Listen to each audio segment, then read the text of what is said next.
Salut à tous!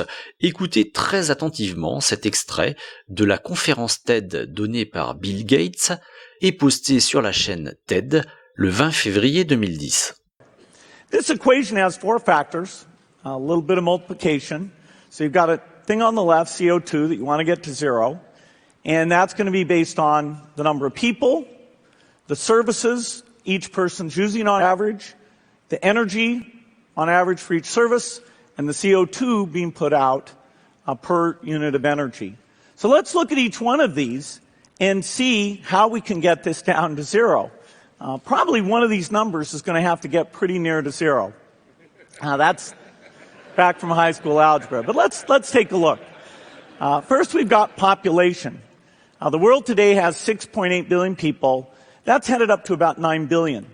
Now, if we do a really great job on new vaccines, healthcare, reproductive health services, we could lower that by perhaps 10 or 15%. But there we see an increase of about 1.3. Voilà, je crois que ça semble assez clair.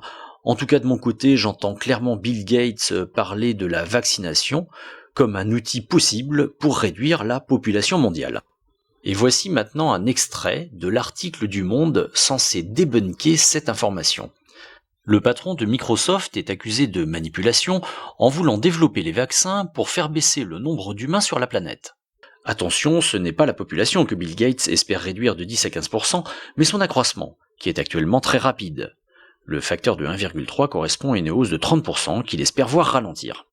Alors ça, c'est totalement faux, je vous invite à réécouter l'extrait. Bill Gates fait bien référence à la population et non pas à son accroissement. Il parle bien du premier facteur de son équation, la population, donc le nombre de personnes dans le monde. Et quand bien même il aurait évoqué les vaccins comme d'un outil pour diminuer le taux d'accroissement de la population mondiale, dans tous les cas il parle bien des vaccins comme d'un outil de contrôle des populations et non pas comme un outil destiné à éviter que ces populations attrapent des maladies. Or, quand on regarde cet article des décodeurs du monde, on se rend compte que tout est fait pour cacher cette réalité. En fait, ils utilisent des techniques que je ne vais pas vous détailler ici, qu'on retrouve très souvent dans ce genre d'articles de débunkage, qui sont en fait écrits pour tenter de noyer le poisson sur les sujets qui fâchent.